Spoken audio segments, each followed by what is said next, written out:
بسم اللہ الرحمن الرحیم۔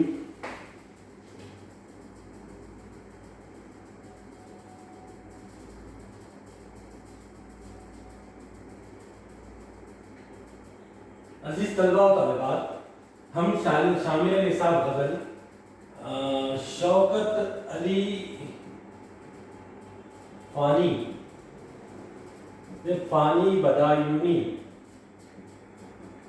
بدایونی کی غزل کا مطالعہ کر رہے تھے کہ دنیا میری بلا جانے مہنگی ہے یا سستی، دنیا میری بلا جانے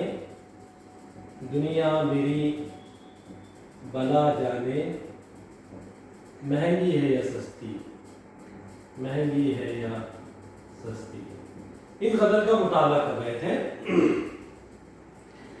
ہم نے کچھ اشعار کی تشریح و خلاصہ بھی لکھ لیا۔ آئیے اسی غزل کو مکمل کرتے ہیں۔ ہم نے پانی بدایونی کا تعارف حاصل کیا، پانی بدایونی کے غزل کے موضوعات اور پانی بدایونی کی یاسیت کا امام کہے جانے کی وجوہات بھی بیان کی۔ آئیے غزل کی طرف چلتے ہیں۔ جو غزل کا ہم نے تین ایک اشعار کی تشریح اور خلاصہ حاصل کر چکے تھے، اس کے باوجود آج تینوں اشعار کے اعادہ کرتے ہوئے آگے بڑھیں گے۔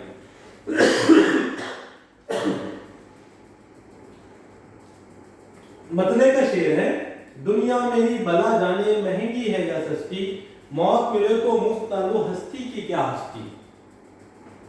مطلع میں پانی بدایونی اپنی بیداری کا ذکر کرتے ہوئے فرماتے ہیں کہ مجھے دنیا سے کچھ لینا دینا نہیں ہے، یہ دنیا جیسی بھی ہے مجھے اس سے کوئی واسطہ نہیں۔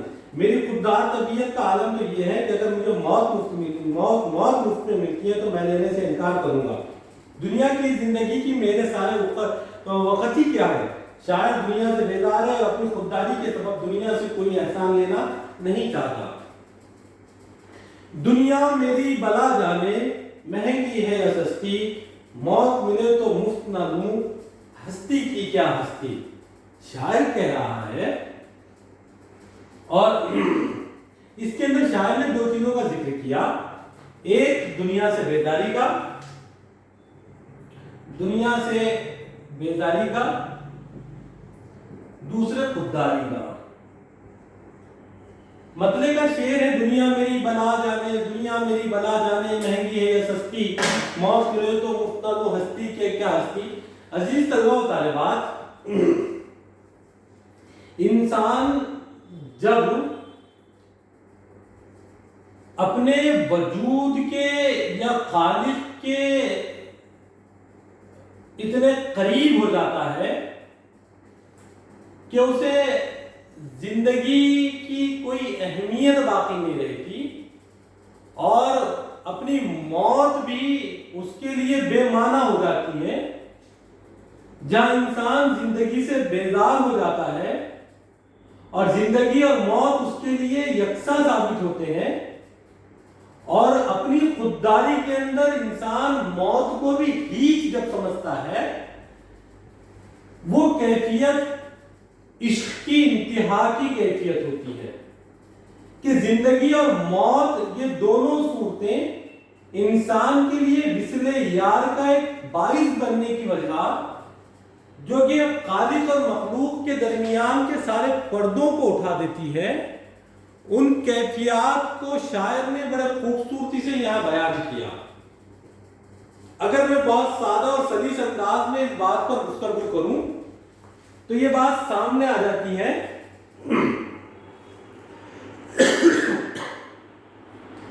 کہ اس شعر میں دنیا میری بلا جانے مہنگی ہے یا سستی، عام سی بات یہ سمجھ میں آ رہی ہے کہ شاعر دنیا سے بے انتہا بیزار ہے اور اس کے سامنے دنیا کی کوئی اہمیت اور وقت ہی نہیں ہے۔ اگر دنیا بہت قیمتی بھی ہو جائے تو شاعر کو کوئی فرق نہیں پڑتا، اور اگر دنیا بے مول بھی ہو جائے تو شاعر کو کوئی فرق نہیں پڑتا۔ موت ملے تو مفت میں نہ لوں ہستی کی کیا ہستی، شاعر کا یہ کہنا ہے۔ شاعر کی خودی اور خودداری یہ شاعر سے کہلوا رہی ہے کہ موت بھی نہ کہا، زندگی کی ایک دروازہ ہے جہاں پر موت کے بعد پھر کبھی موت نہیں ہے۔ ایسی قیمتی چیز کو بھی میری خودی گوارا نہیں کرتی کہ میں پکڑ لے لوں۔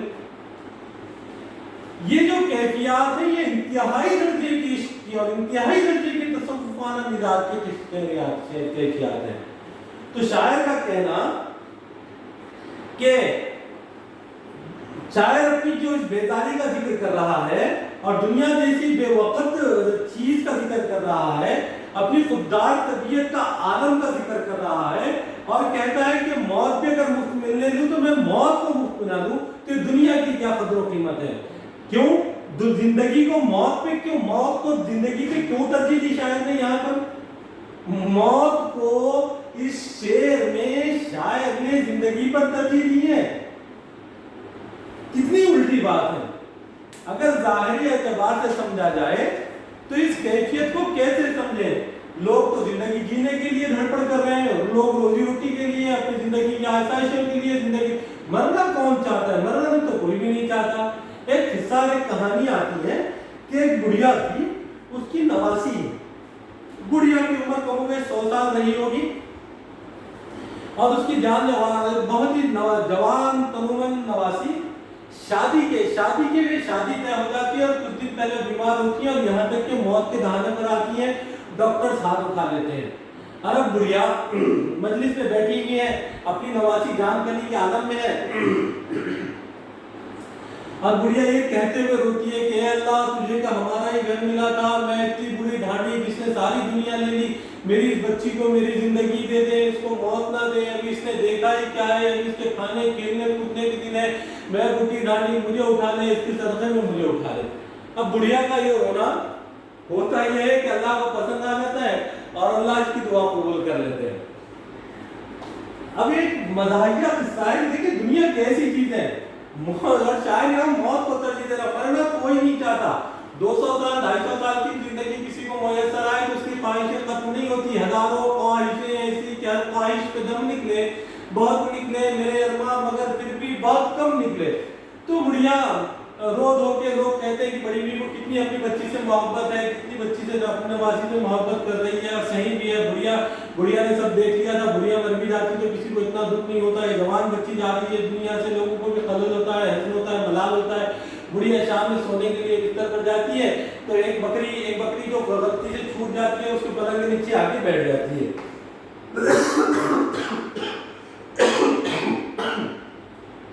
اب بڑھیا نے جو دعا مانگی تھی کہ اللہ مجھے موت دے دے، بچی کو زندگی دے دے، اب بڑھیا نے دعا لوگوں کے سامنے تو ہمدردیاں بٹورنے کے لیے مانگ لی تھی، اب بڑھیا کے دل میں ایک کھٹکا تھا کہ کہیں اللہ صحیح میں میری دعا نہ قبول کر لے۔ اسی فکر کے اندر بڑھیا کی نیند اڑ جاتی ہے۔ بڑھیا جب رات ہوتی ہے سونے کی کوشش کرتی ہے تو دیکھتی ہے پلنگ کے نیچے کسی چیز کی ہلچل ہو رہی ہے، اور وہ بکری سے اٹھتی بیٹھتی ہے تو بڑھیا نیچے اوپر ہو جاتی ہے، تو بڑھیا کو یہ لگتا ہے کہ کہیں ملک الموت تو نہیں آ گئے، تو بڑھیا کہتی ہے کہ ملک الموت دعا میں نے یقیناً مانگی تھی لیکن جھوٹی دعا تھی، جس کو لے جانا وہ پربازو کے پلنگ پہ پڑی ہے، میں تو اس کی نانی ہوں، میں بیمار عورت نہیں ہوں۔ سچ میں یعنی انسان کا دوغلاپن اور دنیا سے محبت یہاں سمجھ میں آتی ہے۔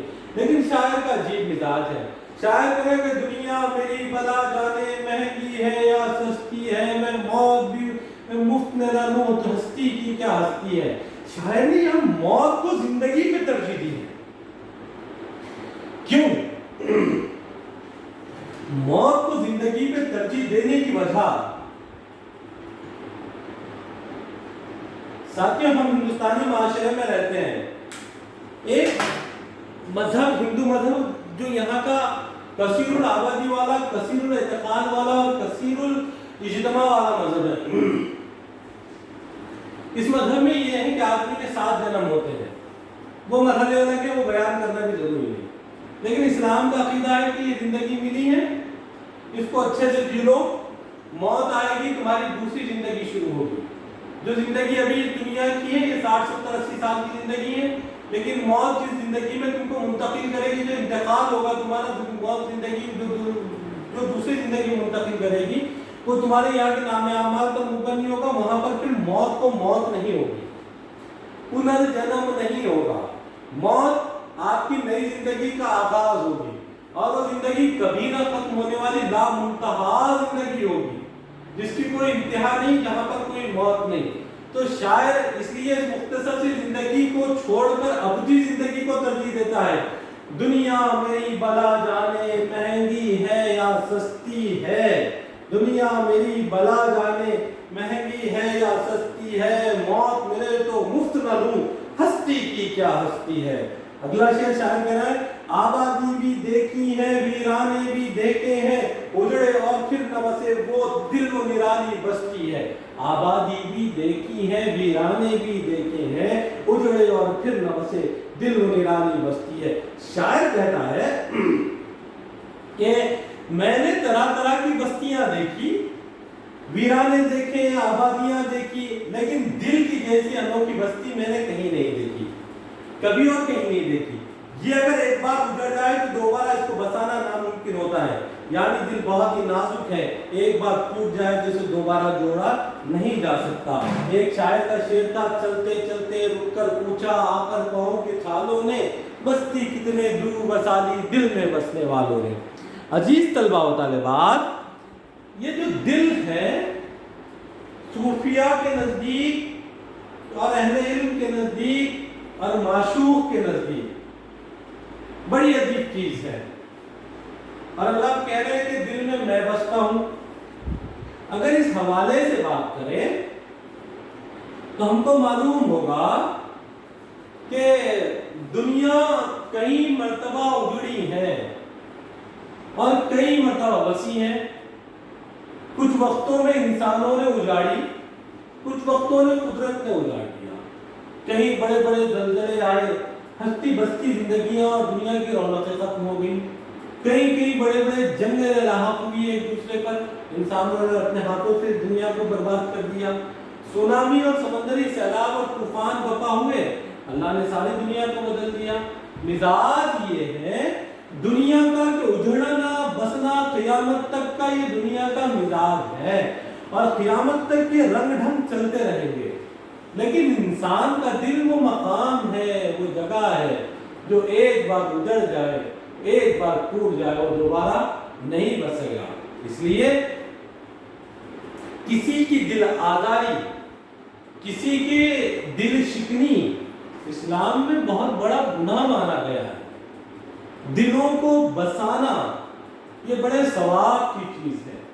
میں نے کل حدیث بیان کی تھی کہ اللہ کے نبی صلی اللہ علیہ وسلم کہتے ہیں کہ اللہ کہتا ہے کہ اگر سب لوگ آ کر کعبۃ اللہ کو ڈھالیں تو اتنا بڑا نقصان نہیں ہوگا جتنا بڑا ایک مومن دوسرے مومن کا دل دکھا دے، دل آزاری کر دے، دل شکنی کر دے، قطع تعلق کر دے۔ اس لیے کہ آبادی بھی دیکھی ہے ویرانے بھی دیکھے ہیں، اجڑے اور پھر نہ بسے دل میں نرالی بستی ہے، کہ دل کی حفاظت کرو، دل بن جائے، دل سمجھ جائے، دل سمجھ جائے، دل بس جائے، اس کی کوشش انسان کو کرنی ہے۔ جان سی شے بک جاتی ہے ایک نظر کے بدلے میں، آگے مرضی گاہک کی ان داموں تو سستی ہے۔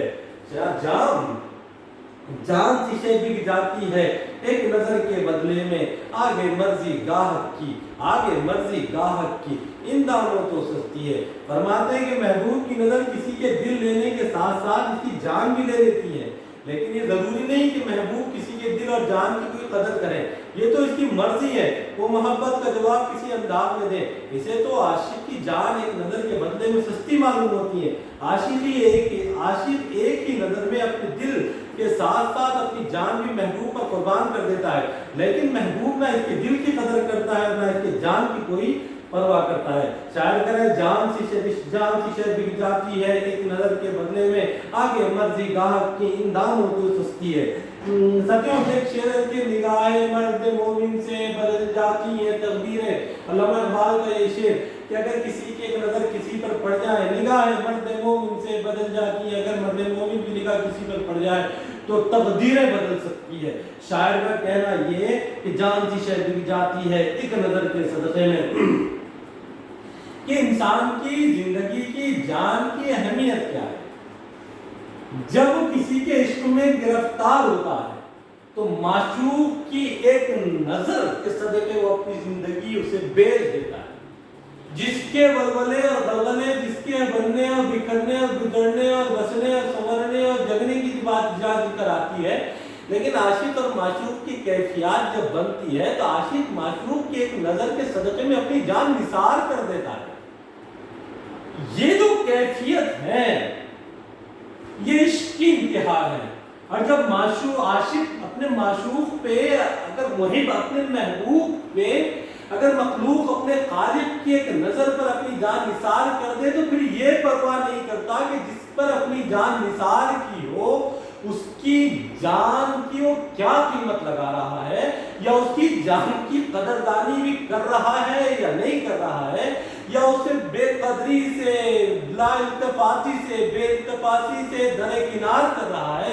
اس سے عاشق کو معشوق کے رویے سے کوئی تکلیف نہیں، وہ تو یہ کہہ رہا ہے آگے مرض گاہک کی، جس کے لیے ہم نے اپنی جان کو بیچ دیا، بے مول کر دیا۔ وہ جو شعر ہے نا کہ جب تک بکا نہ تھا کوئی پوچھتا نہ تھا، تم نے خرید کر انمول کر دیا، کہ میری کوئی قیمت نہیں تھی، میری کوئی قیمت، آپ کی نظر مجھ پہ پڑی، آپ نے مجھے خریدا اور میں انمول ہو گیا۔ جب تک بازار میں پڑے تھے کوئی قدر کرنے والا نہیں تھا۔ شاعر کہہ رہا ہے کہ جان سی شے بک جاتی ہے ایک نظر کے صدقے میں، جان سی شے بک جاتی ہے ایک نظر کے بدلے میں۔